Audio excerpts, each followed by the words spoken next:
Chapter 16. 2. The Damascus Prophecy. The clue is in the title. Damascus is the capital city of Syria and the focal point of this prophecy. It reads, "Behold, Damascus will cease to be a city and will become a heap of ruins. The cities of Aroer are deserted. They will be for flocks, which will lie down and none will make them afraid. The fortress will disappear from Ephraim, and the kingdom from Damascus, and the remnant of Syria will be like the glory of the children of Israel, declares the Lord of hosts. And in that day the glory of Jacob will be brought low, and the fat of his flesh will grow lean. And it shall be as when the reaper gathers standing grain and his arm harvests the ears. And as when one gleans the ears of grain in the valley of Rephaim." Over the horizon. It's important to know that Damascus is the oldest continually inhabited city in existence. It has proudly stood for over 5 millennia. Never once a ruin. Yet according to the prophecy this city will be completely destroyed, reduced to nothing more than rubble. A similar fate awaits Aroer, an ancient city in West Jordan. Though they are located 165 miles apart, their mutual destruction is assured. And what of Ephraim, a central Israeli region west of Jordan, midpoint between Damascus and Aroer? The prophecy says it will also disappear. The three places are obviously linked in some way. What could cause such widespread devastation over hundreds of miles, flattening entire cities and regions in its path? I'm sure you've already guessed that a nuclear weapon fits the bill. So, who's responsible for this impending disaster? And what does it mean for the future of the Middle East? A speculative transition. After spending months scouring the sacred scriptures, I must confess that I found no clear prophecy regarding the transition of the Middle East from its current state of threat and turmoil to the destruction of Damascus. As we stand at point A, the journey towards point B is shrouded in mystery. Without divine revelation to guide us, any attempt to fill this gap with human speculation is mere guesswork. In this quandary, I find myself faced with three options. The first is to remain silent, for silence is sometimes the wisest course of action when the mind cannot discern the truth. The second option is to offer some vague utterance that may give the illusion of knowledge, but in reality conveys nothing. The third and final choice is to make an assumption based on known events in the region as we approach end times. I must confess, I am sorely tempted to choose the first option of silence. The reason being, that our Lord often delights in confounding the wisdom of men and the ways of the world, at times showing both to be foolish. For it is written, "The wisdom of this world is folly with God." Nevertheless, I feel compelled to share with you what I believe the outcome may be, albeit without any biblical basis of support. What follows is best described as a thesis. As such, we should be aware that God might use some other unforeseen event to bring about the destruction of Damascus. We just don't know for sure until the city falls. With the warning out of the way, let me outline what I do believe is the most likely scenario. There is little doubt that Israel cannot afford to allow Iran to build nuclear weapons. If the IAEA are correct, then Iran is a mere 6.3% away from purifying uranium to weapons grade. Experts in the nuclear field estimate Iran will have enriched enough uranium, within the next 18 months to manufacture 5 nuclear warheads. When the 90% red line is breached, Israel will attempt to bomb Iran's nuclear facilities. But the task isn't as easy as it sounds. For instance, there are 19 sites scattered across the country. 6 of these facilities are buried deep underground in mountainous regions, making them almost impregnable. As if matters couldn't get any worse for Israel, Iran decided to upgrade their air defense systems by purchasing state-of-the-art fighter jets from Russia. That, coupled with existing surface-to-air missiles, makes penetrating Iran's airspace a dangerous operation. In anticipation of a procurement deal, Russia began training Iranian pilots to fly the Sukhoi Su-35 fighter jets at the invitation of the Kremlin, in the spring of 2022. Rest assured that the acquisition of the Su-35s by Iran is not to be taken lightly. This highly capable fighter jet boasts impressive maneuverability and radar performance comparable to some of the best Western designs. More than that, the deal between Russia and Iran speaks of a deepening security partnership between two authoritarian powers, a matter that is sure to raise concerns in Israel. The contract was signed in March 2023 and Iran expects to receive the jets by Christmas. Israel's options are quickly narrowing. Do they strike before the jets are delivered, or wait until the 90% red line is breached before doing so? It's a question I cannot answer, nevertheless they will strike. And the best option is by air. In anticipation of this, Israel has been investing in its own armaments program. In 2022 they set aside 5 billion shekels, that's $1.5 billion, specifically for neutralizing Iran's nuclear program. Clearly, they mean business. We certainly know that in November 2022, Israel acquired a formidable arsenal of 36 advanced F-35 fighter jets from the U.S. government, and will procure 14 more by the end of 2023.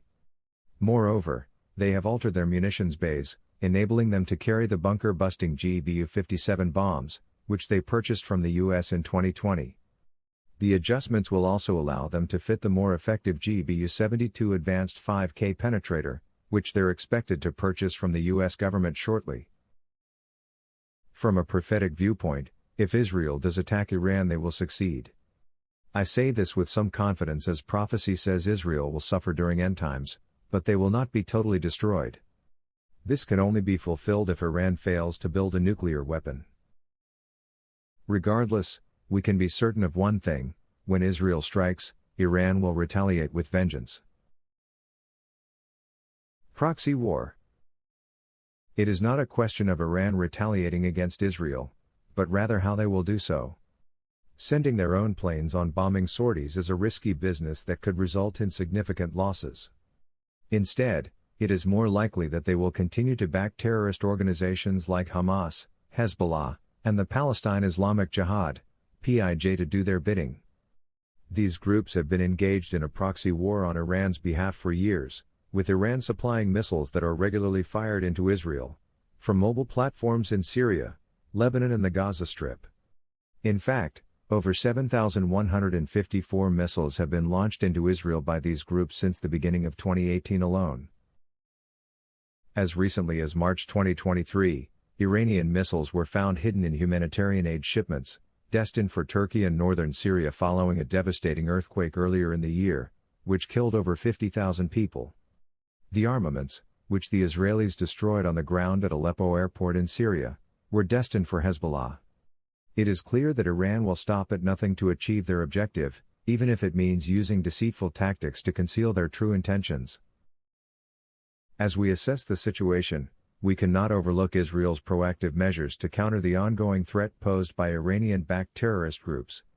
Israel has repeatedly attacked Syria, targeting vital locations that serve as hubs for the supply of weapons to Hezbollah, Hamas, and the PIJ. The relentless bombings have taken a toll on the terrorists, with Israeli jets striking Aleppo airport twice in 2023, and conducting a further 6 successful attacks on Damascus, Homs, and the Hama province. Israel's most significant success to date was achieved when they assassinated 2 high-ranking Iranian Islamic Revolutionary Guards on Syrian soil that same year. Their reason for being there is unknown but can only relate to terrorist activities. However, despite Israel's best efforts to disrupt the supply chain, it seems that a large quantity of missiles continues to make their way into the hands of the extremists. Hezbollah, for example, has reportedly amassed 150,000 rockets, and are more than capable of delivering a deadly blow to the Israelis, when it suits their purposes. The past is but a prologue to the future. Such is the case with Israel and its adversaries. In the Second Lebanon War of 2006, Hezbollah unleashed nearly 4,000 rockets, mostly of the short-range Katyusha type, upon Haifa and other northern regions of Israel. The results were catastrophic, with 44 Israeli civilians losing their lives and around 250,000 citizens being forced to evacuate to other parts of the country. Meanwhile, in the southern region of Israel, between 2000 and 2008, more than 4,000 mortars and rockets, mostly Qassams, were fired from Gaza. When Hamas and the PIJ acquired improved Grad launchers, their rockets became even more effective, putting nearly 1 million southern Israelis within reach of attack like never before.